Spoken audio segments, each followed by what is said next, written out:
Yo, what's going on, guys? Welcome to the latest episode of the Footy Nose podcast. I'm your host, Bonisile, and I'll be going solo as usual, hoping to invite some of my Arsenal friends and some of my friends who are United supporters. I've had some really interesting conversations with a whole bunch of them recently, especially the Arsenal group, because, that's basically what I'm going to focus most of this episode on is how I feel both thankful and angry, at the moment as an Arsenal fan. And I don't think I'm alone in feeling this way. I think there's a lot of things that are weird about being a football fan. I'm going to put it that way because your team is second in a league of 20. And right now, Arsenal is first, by the way. But I'm just saying, like, let's say they become second because Manchester City is inevitable or whatever. Not that I think it's over yet, because I really don't believe it's over. I saw life in this game against Manchester City. Yes, it was a little too late in terms of like the performance. We saw one, but I want to come back to the bigger picture of things of being a football fan. My friends who are Man United fans, my friends who are Chelsea fans, my friends who are Liverpool fans are laughing at me, right? Like they're laughing at me and they're laughing at Arsenal. And it's weird because like their teams are worse off, but yet they're celebrating a Manchester City win, not just against Arsenal, but like week in, week out. That's the banter. Like that's the tribalism of football. But I also think it's very interesting how everybody wants to talk about how Arteta has spent $1 billion, £1 billion. This man has been there for what, 6.5 years at the end of the season? And yes, he spends a lot of money. But you know who else has spent money on top of what was already a top squad? Is Pep Guardiola. Pep Guardiola has a £60 million signing that he doesn't play in Nico Gonzalez. Pep Guardiola bought Mamouche for £75 million. Mamouche hardly gets a game. He starts if he plays for Arsenal. Nico Gonzalez probably plays, and Zubimendi doesn't have to play himself to the ground if he plays for Arsenal. So I feel like Manchester City has broken the way we think about football. Like I think they've made football fans, including Arsenal fans, think like you can just continue to spend money without any consequences because they can. Manchester City can go buy James Trafford to be their number one goalkeeper. Start the season, he's shaky, and Donnarumma becomes available on the market. We buy Donnarumma, no problem, right? Only Manchester City can do that. No one else can do that in England. Whether that's legal or not, I won't get into the legalities of it all. Like Manchester City have bought a whole new 12 to 14 maybe players between January 2025 to January 2026. They had that big haul. They spent over 200 and something million in getting Mamouche and Gonzalez and don't remember who else, but I know they went big in January of last year to try and save the season. They finished in the Champions League positions. They went in the summer. Yes, Cherky was a good find, right? Like at a very reasonable amount of money.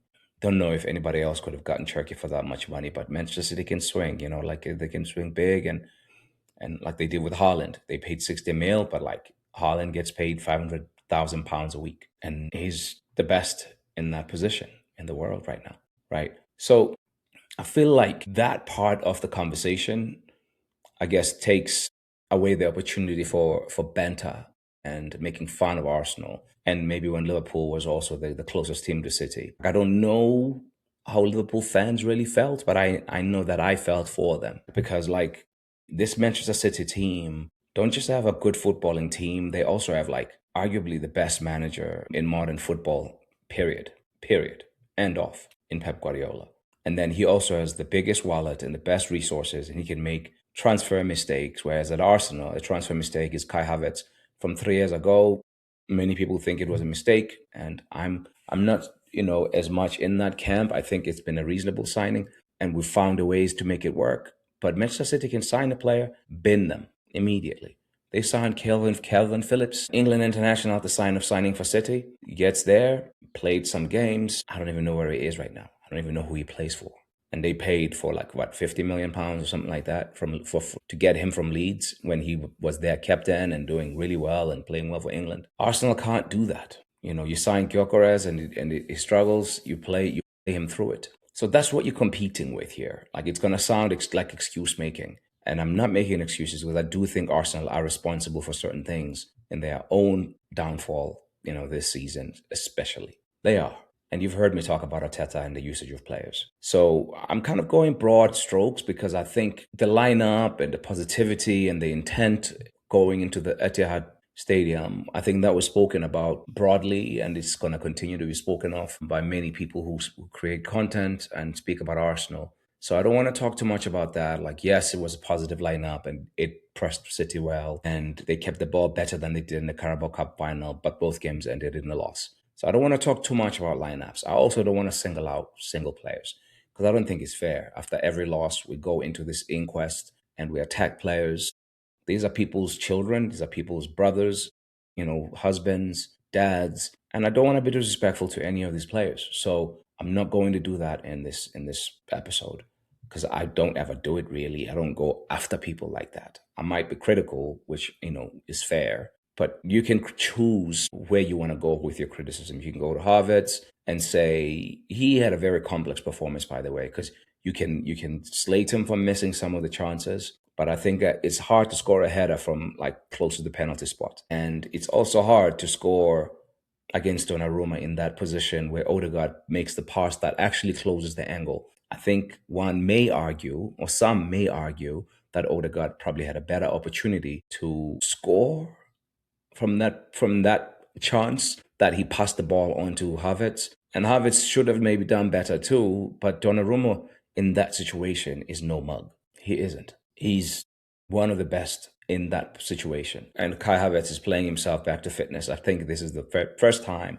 he kind of looked like Kai Havertz in all of this 24-25 season. So you can go there. You can go criticize Havertz. Yeah, you can. You can go at the right hand side, Madueke, Mosquera.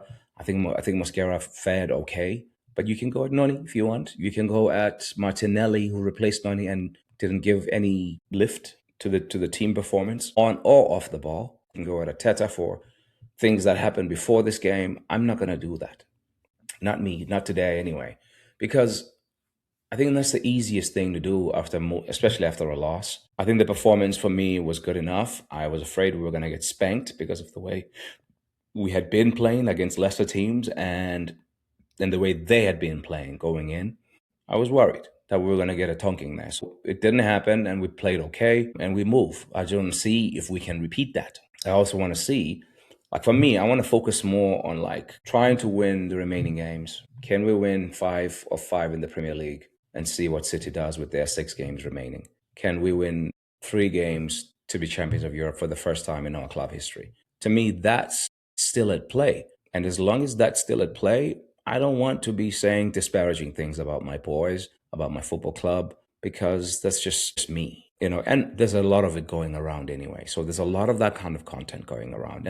And I'm not blaming the people who are going there, by the way. We all have different tolerance levels for things, and we all have different ways of processing things. I'm processing in a way where I feel I have to be me in all situations, and this is me being me. I'm not going to go after these kids. I know they're trying. I know Martinelli, was involved in that era, but Zubimendi later on in that move for that second goal, he jumps and jumps for the ball and leaves O'Reilly. O'Reilly was covered, and then all of a sudden Zubimendi overhelps. Doku had one of his best moments in that moment, because he's not always a player who shows, highest of IQs in games. But in that moment, he was alert to that, slips the ball in to O'Reilly, who has been City's player of the run-in. He's been their best player, I would say, maybe next to Cherki. And yeah, he's been a good find, that kid. And he was good again. He was a doubt for this game,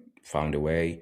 And we're competing. That's what we're competing with here. Like, we're competing against players who have, a lot more resources, and they have a bigger squad. And a lot of our players that are on the pitch have played a lot more minutes than many of the players they're competing against on most weeks, including the City players. I think that's why I'm choosing to not go too hard at the criticism of the players. The manager, on the other hand, like, you can have some questions there. And I don't think about from this game, except for maybe the Eze thing, but maybe Eze is on a minutes restriction that we don't know about, or Eze felt something. So let's see what happens there. I hope he's available, because I think as much as you can also go at Arteta, he has had, I just learned this from Adrian Clark, who is an analyst who does like really good videos and good content about Arsenal. he shared that in 2026, 14 Premier League games played by Arsenal, right? In those 14 games, the starting front three, front four configuration has been changed 12 times. So they've played 14 games, Arsenal, and they've used 12 different starting fours. If you say front three and a number 10, 12 out of 14 games, you were playing a different starting four. And in 33 for the season, Arsenal has played 21 different configurations of that front four. It's hard to win big things when that is the level of consistency in availability that you can get from your players. You need your best players available and playing together more consistently to get good outcomes. Look at what we got from the boys that started the City game. It was the first time I had seen Eze and Odegaard share a pitch from the start that I can remember. Because I don't think Odegaard played away at Aston Villa. At least I don't think he started that game. He might have. And that might be the last time. But even before that, Odegaard was gone for a while. If he did play that away loss at Villa, I can't remember on the top of my head. I know that they had started a game together at home against Nottingham Forest. But Odegaard had to leave that game about 18 minutes or so into the game. He got injured, and then Zubimendi came on early in the first half. Zubimendi came on, or kind of like midway into the first half. So it's hard to win big things when in April you don't have your best players. And this is where I think the club and Arteta have to ask themselves the hardest of questions. You can't be in the spring consistently missing big players. And if you're a club and you're Mikel Arteta, you have to ask yourself some difficult questions about how you can solution around that. You have to at this point. Some of it is luck, but it can't all be luck. Not this many times in a row. We've only been whole once in the spring. And even then, we got tired. It was the 23-24 season. That's the only time Arsenal finished really strong. And they went 16 out of 18. 16 wins out of 18 games. 1 draw, 1 loss to Aston Villa. And that's the year they lost the Premier League by 2 points. This season, it's been a limp after the Christmas period. Arsenal lost 3 games in the first 48, 49 games. And they've lost 4 of the last 6. So that's not, I'm sorry, that's not coincidence. That's management of the humans that you're coaching. That's, to me, that's just, you have to look at that if you're Mikel. And I worry that Mikel is the most senior football brain at the top brass at Arsenal. And so, his ideas are probably going to be the ones that we run with because he's saving a lot of people time and pain, right? He's kind of like the best and worst things going on for Arsenal because he is great. He loves the game. He loves the club. He's smart as a coach. He does a lot right, Mikel. And his collectivist ideas, of how to be competitive, they're great. They get you into the spring with a chance. But then when it comes to winning time, I've compared him to Bielsa. Those Bielsa teams the wheels used to fall off in the spring. I've also compared him to a basketball coach that many people maybe outside of the US won't know about. It's Tom Thibodeau. Tom Thibodeau is a coach who coached Derrick Rose in Chicago, and then he was also the coach of the New York Knicks as they were becoming more and more relevant. Thibodeau built them, and those Bulls teams were good, but they couldn't go beyond a certain time as well in the spring and summer, right? And the Knicks kind of similar under Tibbs. So we'll see what they are going to be under Mike Brown. But I worry for Arteta in that way. I feel like there should be somebody in the club who's strong enough, either at a peer level or above him, who can help him. Because let's be fair to the man. He's never managed a club before, much less a club the size of Arsenal. So he's doing a lot right. But I worry that he's also like a single point of failure at the club. That when he is making a wrong decision or when he is making a decision that maybe is not optimal, because he must be exhausted running over things there. And I've seen my club do this to a far more seasoned coach and manager in Arsene Wenger. Wenger came to Arsenal with a lot of experience and he succeeded from the jump, but then the club continued to overburden him with all kinds of stuff. And I suspect, I don't have all the information on this. I'm not trying to be an Arteta apologist because I do think that is one of the things that's going to kill him and the club. I think he's doing too much, if you ask me. And being the big bro or being the smartest guy in the room is not always the best thing. I'm not sure if he's getting proper feedback, because sometimes he will correct things, but it takes a bit too long. I thought the introduction of Heinze into his staff was going to help because he's known him the longest and whatnot. And this is where I think Pep also has an edge over Arteta. It's not just like the usage of players and minutes played, refreshing his backroom staff. A lot of his backroom staff go on to coach elsewhere. Arteta has been working with, I'm not saying this is Einstein's fault. I mean, Stevenberg's fault, okay? I'm not blaming Airport Albert. I'm not blaming him. And I'm not blaming Miguel Molina. I'm not blaming whoever is in the backroom staff. But I do think he's very similar to Wenger and maybe even Moyes in that way, like keeping people, and not getting fresh ideas. If Cuesta didn't leave to go coach at Parma, I think he's probably still in a job at Arsenal working with Mikel. But the young man's ambition wouldn't let himself do that. So I think that's a gift and a curse, and Arteta is a single point of failure at Arsenal. I like the guy. I would like for him to stay. I want to see him win because I think he has lifted the club from, I remember where we were before he took over. I remember exactly where we were before he took over. And I also don't think we should thank him eternally for doing what he's done. However, I'm not sure if he's being set up for success. I'm not sure. I know he's been given money, but like you compete on, if you lose, the only title that maybe you can be upset about is this one and maybe the 2023-24 one, right? Because there were games like early on in that season, like West Ham and all of that, where you don't do the business. That's not acceptable. I think that's the one time I was like, we had the resources and we just didn't. We finished really strong, but like the fact that we were on a 100-point pace to finish that season means, and we still came second, means that there was too much that didn't go right in the first half of the season. And in this season, we started well, and then we just never benefited from the depth of squad that Arteta and them built. I think Gyökeres was meant to be a depth player behind Havertz or share minutes with Havertz. He's played the lion's share of the minutes at striker, because Jesus is unusable or has been unusable for most of this season, according to Arteta. Martin Zubimendi has been way, way, way, way overused. So has Declan Rice. And I worry for Rice, by the way, because Ben White used to be an Iron Man. He used to play all the time, because Tomiyasu couldn't play. And then boom, now Ben is that guy. He's now the new Tomiyasu in a way. And then Timber bought unlucky ACL first game, and then we've used him and used him and used him. And now we haven't seen him since first half of that Everton game, Max Darman. That feels like a half a season ago now. That was just in March. But I think the club, more importantly, has some decisions to make. And I'm not talking about sacking manager or things like that. I'm talking more about whether Arsenal wins or doesn't win stuff, because they're so close. It's going to feel wrong both ways. It's going to feel wrong for some people that Arteta gets fired. It's also going to feel wrong for some people that he doesn't get fired. I happen to think his contract is up next season. Like, I wouldn't fire him personally. I wouldn't advocate for him getting fired. But if he doesn't win anything, I'm also not going to be like saying it was wrong or whatever.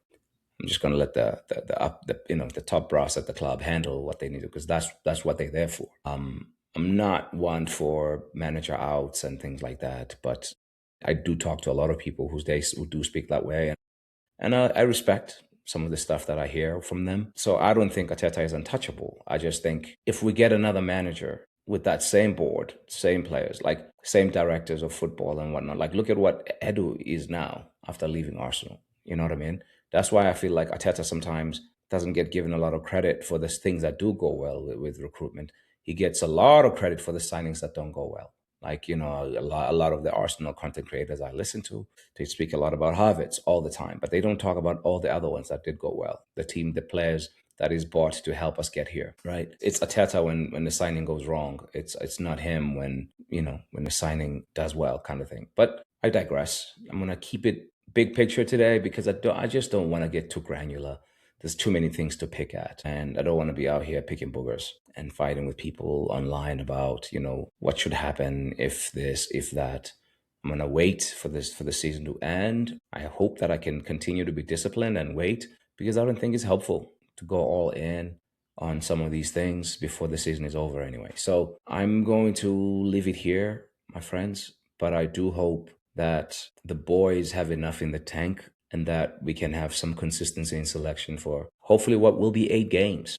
Hopefully we'll win out against Atleti and be in a final against where we will be an underdog against Bayern or PSG, and it looks like we've found a way to underdog ourselves in the Premier League race as well. So let's see. Let's see. I believe that these boys want to do right by the people. I think they do want to do right for themselves. I think there's a lot of professional pride in this team, and I think it's a quality thing rather than like a care slash like in a build like a care and lack of investment issue. Like I think these boys are invested. I just think Kai Havertz is Kai Havertz. He's going to miss chances and he's going to run and give you the endeavor. And I think Martin Odegaard is going to Odegaard. He's going to overpass and overplay, but at the same time, he helps you in build up. You saw in this game, like it was a different Arsenal because Odegaard was on the pitch. And I hope he's okay. I don't want to talk too much about him being subbed, but I hope he's okay because we're gonna need him. We need our good players to be available for the last however many games it ends up being. It's gonna be 7 games, but hopefully it's gonna be 8. There's already 7 games guaranteed, right? But I hope it's gonna be 8 because that would mean we're in the Champions League final and Arsenal fans get to go to Budapest and witness a second Champions League final in the club's history. And well, let's see. Let's see what happens. Let's hold it together. One more thing. Shout out to those away fans who were in Manchester because they did something really, really commendable at the final whistle for the team. And I hope the team remembers that and they know that there are some people who are behind them because that was special what the fans did. That was like maybe a point of reconnection because the fans could see that the boys left it all on the pitch on the day, despite the result. All right, I'm out of here. I'll talk to you guys soon. Cheers.